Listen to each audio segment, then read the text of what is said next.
17 नवंबर साल 2012 को मुंबई की सड़कें थम गई थी, मतलब कि क्योंकि 30 लाख लोग जो तकरीबन एक व्यक्ति के अंतिम संस्कार में जुटे थे। नाम बाल केशव ठाकरे, लेकिन बाला साहब ठाकरे एक ऐसा नाम है जो सम्मान और विवाह दोनों का नाम है। मराठीता के हिंदुत्व के सबसे बड़े प्रमुख शहरों में से एक है। उनकी छवि इतनी ताकतवर थी कि उनको इशारे के बिना मुंबई में पत्ता भी नहीं हिलता था। वो इब्राहिमी उनसे डरता था, लेकिन मुसलमानों के प्रति उनको रुकने हमेशा सुर्खियों और आलोचनाओं के केंद्र में रहा। उनके कई बयान मुसलमानों को लेकर इतने ज़्यादा क्रोधित थे कि हिंदू समर्थन भी असहज हो जाते थे। लेकिन फिर सवाल फिर वही, क्या उत्तेजना थी या उनके विचारों का असली चेहरा?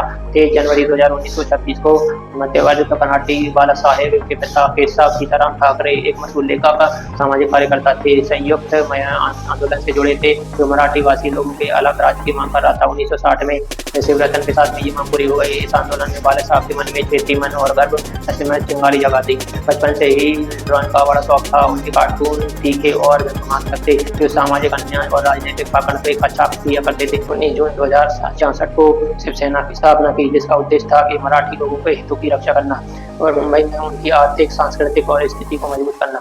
1960 के दशक में मुंबई भारत का आर्थिक इंजन बना था, लेकिन तेजी से बदलते सामाजिक ताने बाने ने मराठी लोगों ने असुरक्षा की भावना पैदा कर दी।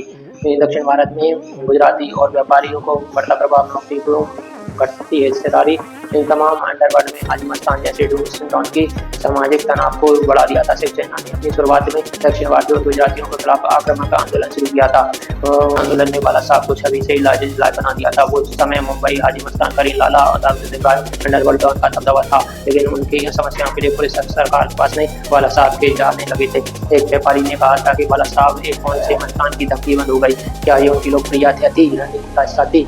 ये एक वही दौर था जब उनकी छवि में मुस्लिम विरोधी रंग चढ़ना शुरू हो गया था।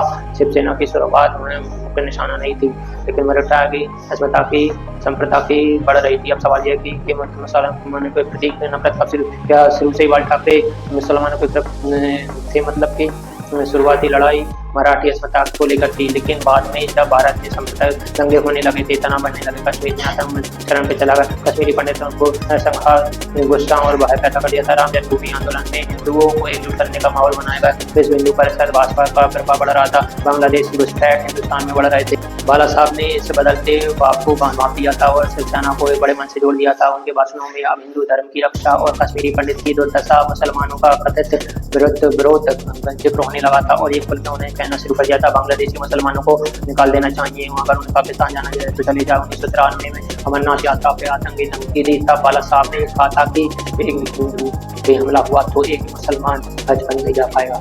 इस बयान के बाद यात्रा सुरक्षित रही और हिंदू नेता की बन गई। बाला साहब के लिए 6 दिसंबर 1900 बाबरी मस्जिद ढाई गई।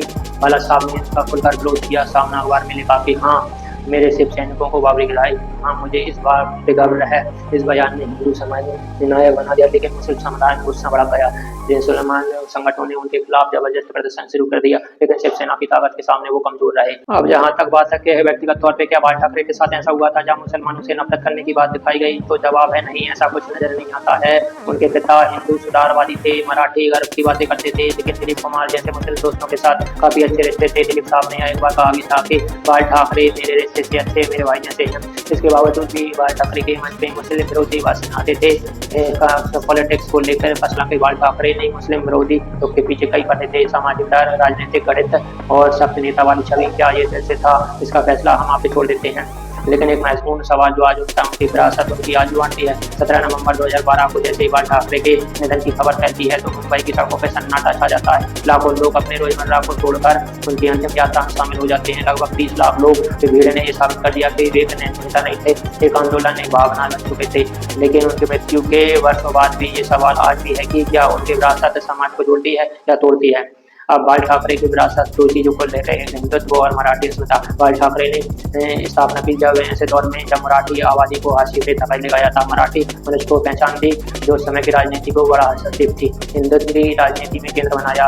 उनका बयान मराठी मनुष्य और हिंदुत्व गौरव मेरी पहचान है नारा बना, बल्कि शिवसेना की आत्मा बन गया। मराठी युवाओं में जो असंतोष था वो गर्व में बदलने की कोशिश की। बाल ठाकरे की राजनीतिक में असमता को राजनीतिक भाषा दी, बल्कि एक सैन्य भाव भी दिया।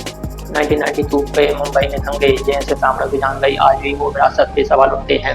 तमाम जांच आयोग में बाल ठाकरे सेना को लगातार उंगलियां उठी मुस्लिम समाज को आज भी उनका नाम एक आशंकाओं के तौर पे लिया जाता है। कई लोगों के लिए बाल ठाकरे एक हिंदुत्व सम्राट थे, लेकिन कई ऐसे भी है जो हैं जो विवादों विभाजनकारी राजनीतिक के प्रतीक थे और ये विरोधाभास उनको विरासत को एक जटिल पहलू बनाता है। एक ऐसा नेता बनाता है जिसमें गर्व भी है और डर भी है, दोनों को एक साथ जिया गया और दोनों को फैलाया गया। आज शिवसेना का नेतृत्व उनके बेटा उद्धव ठाकरे के याद में तो पार्टी बदल गई है। पार्टी का रुख पहले की तुलना में अधिक संयमित और समावेशी प्रतीत होता है। महाराष्ट्र की राजनीति में भाजपा से अलग होकर कांग्रेस एनसीपी से सरकार बनाना इस बात का फिर संकेत भी है।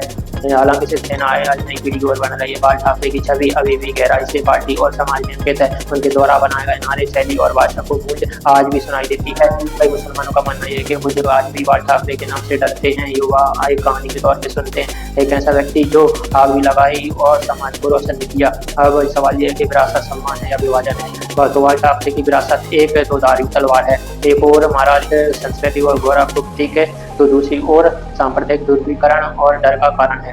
ये उनकी शैली का करिश्माई थी, कभी कभी उन करिश्मे में आग फैलाई। तो इसीलिए वो सवाल बनता है कि विरासत आज की राजनीति समाज में जोड़ने के लिए पुल की तरह इस्तेमाल करेगा या फिर विभाजन करने की रेखा के तौर पे। यही सवाल सबसे महत्वपूर्ण है। सवाल ये भी है कि क्या बाल ठाकरे की मुस्लिम विरोधी छवि पॉलिटिक्स का सटीक जवाब हो सकता है, शायद, लेकिन उनके बयानों और फैसलों ने समाज को हमेशा के लिए बदल दिया। चाहे वो मराठी अस्मिता की बात हो या हिंदुत्व गौरव की बात हो, शायद वो नायक भी थे या खलनायक भी हो सकते हैं कुछ के लिए, लेकिन वक्त ने ऐसा बनाया हो या फिर खुद ऐसा बनना चाहते हो। लेकिन एक बात जो तय है कि बाल ठाकरे सिर्फ एक नेता नहीं थे, बाल ठाकरे एक विचारधारा थे। ऐसी विचारधारा जो आज भी जिंदा है। कुछ लोगों के दिलों में आज भी उम्मीद है, कुछ लोगों के आज में डर बनकर। बाल ठाकरे एक ऐसा नाम जिसे भी अलग अलग देशों के नजरिए से देखते हैं, एक ऐसा नाम जिसे कोई भूल नहीं सकता, क्योंकि भारत में इस इतिहास में हमेशा के लिए अजर अमर है। आप क्या सोचते हो ये आप हमें कमेंट सेक्शन में जरूर बताएं।